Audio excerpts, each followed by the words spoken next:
લોકસભાની 2024ની ચૂંટણીને લઈને ન્યૂઝ 18 નેટવર્કે સૌથી પહેલા નરેન્દ્ર મોદીનો ઇન્ટરવ્યુ ધમાકેદાર લીધો છે। પ્રધાનમંત્રી નરેન્દ્ર મોદીનો ધમાકેદાર ઇન્ટરવ્યુ લેનાર ન્યૂઝ 18 નેટવર્ક સૌથી પહેલું નેટવર્ક બન્યું છે। ત્યારે પીએમ મોદીએ કોંગ્રેસના ચૂંટણી ઢંઢેરા મુદ્દે કર્યા છે આકરા પ્રહાર। ત્યારે જુઓ પ્રધાનમંત્રી નરેન્દ્ર મોદીના ધમાકેદાર ઇન્ટરવ્યુની પ્રથમ ઝલક। आपने जो है राजस्थान में एक रैली में एक कांग्रेस के मैनिफेस्टो पर एक डायरेक्ट अटैक किया।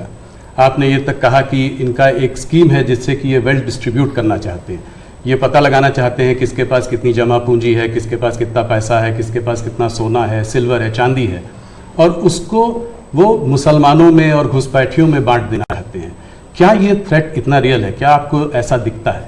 कांग्रेस का जहां तक मैनिफेस्टो है, कोई मुझे बताए क्या चुनाव के अंदर पॉलिटिकल पार्टियों के मैनिफेस्टो ये कोई शोपीस के लिए होते हैं क्या? सचमुच में तो मीडिया का काम है कि हर एक पॉलिटिकल पार्टी के मैनिफेस्टो की बारीकी से जांच पड़ताल करे। मैं इंतजार कर रहा था कि मीडिया करे। पहले दिन मैंने एक कमेंट तो कर दिया था जी। मैं कोई आज कर नहीं रहा जी।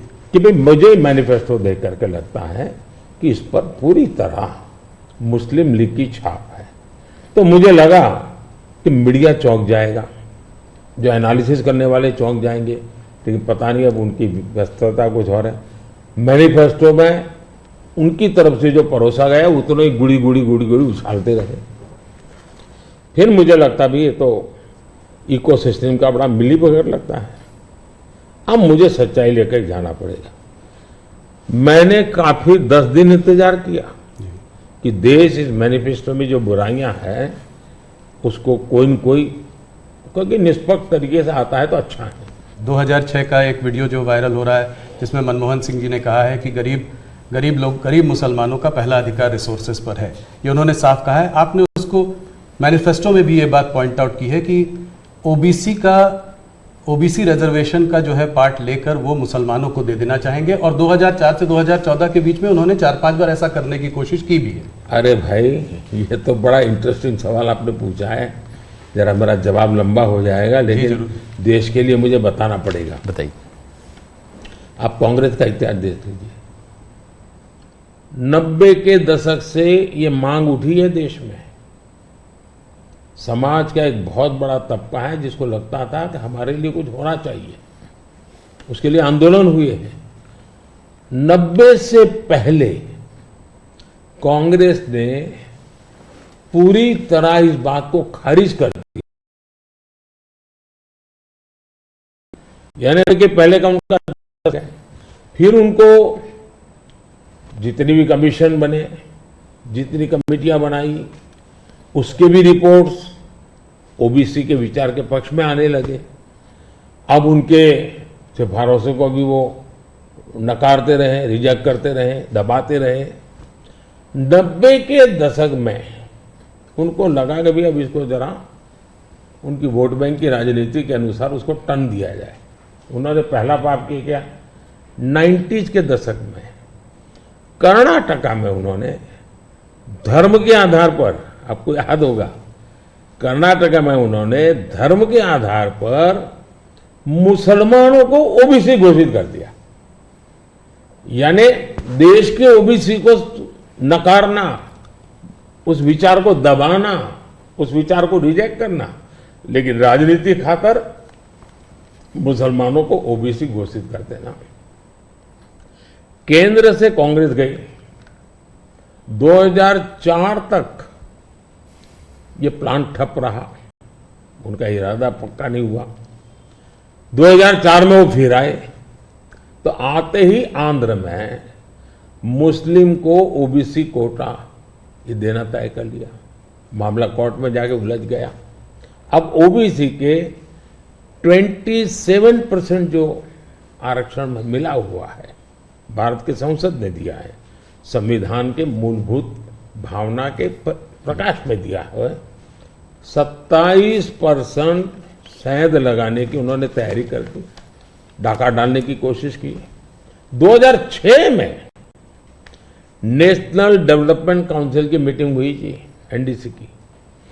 मनमोहन जी के बयान पर बहुत बड़ा हंगामा हो गया। 2 साल कांग्रेस पूरी चुप रही। 2009 के घोषणा पत्र में फिर से इसका जिक्र किया। 2011 में कैबिनेट नोट है इसका। 2011 के कैबिनेट नोट में ओबीसी के 27% हिस्सा डाका डाल करके उसमें से मुसलमानों को दे देना उन्होंने तय किया जी। 2012 यूपी चुनाव में भी उन्होंने इसकी एक असफल कोशिश की, फायदा नहीं हुआ। 2012 आंध्र हाईकोर्ट ने इसको रिजेक्ट कर दिया, रद्द कर दिया, कानूनी जजमेंट आ गया। एससी में गए, सुप्रीम कोर्ट में गए, वहां भी उनको कोई रिलीफ नहीं मिला। 2014 के घोषणा पत्र में भी धर्म के आधार पर आरक्षण की बात कही है, जबकि हिंदुस्तान का संविधान जब बना तब तो कोई आरएसएस वाले, बीजेपी वाले संविधान सभा में नहीं थे। बाबा साहब आम्बेडकर जैसे लोग बैठे थे, पंडित नेहरू जैसे बैठे थे, सरदार वल्लभ भाई बैठे थे, देश के कई महापुरुष बैठे थे। उन सब ने लंबे चिंतन के बाद तय किया था कि भारत जैसे देश में धर्म के आधार पर आरक्षण नहीं दिया जा सकता। 2024 के चुनाव में आप देख रहे हैं उनका मैनिफेस्टो, और मैंने कहा इस पर पूरी तरह मुस्लिम लीग की छाप है, यानी मुस्लिम लीगी नीतियां उन्होंने अपनाना शुरू किया। अब ये जो उन्होंने स्थितियां बनाई हैं, मुझे बताइए कि देश के लोगों को ये जिस प्रकार से संविधान की धज्जियां उड़ा रहे हैं, जिस प्रकार से लोग बाबा साहब आम्बेडकर को अपमानित करते हैं, एससी एसटी के आरक्षण पर भी खतरा, तलवार लटका देते हैं, ओबीसी का तो जीना मुश्किल कर देंगे। क्या मुझे देश की जनता को प्रशिक्षित करना चाहिए कि नहीं करना चाहिए? मैं सभी जो भी विद्वान लोग हैं, जो कलम के धनी हैं, जो निष्पक्ष हैं, उनका ये दायित्व बनता है कि ऐसे समय देश को वो एजुकेट करें, सही चीजें बताएं।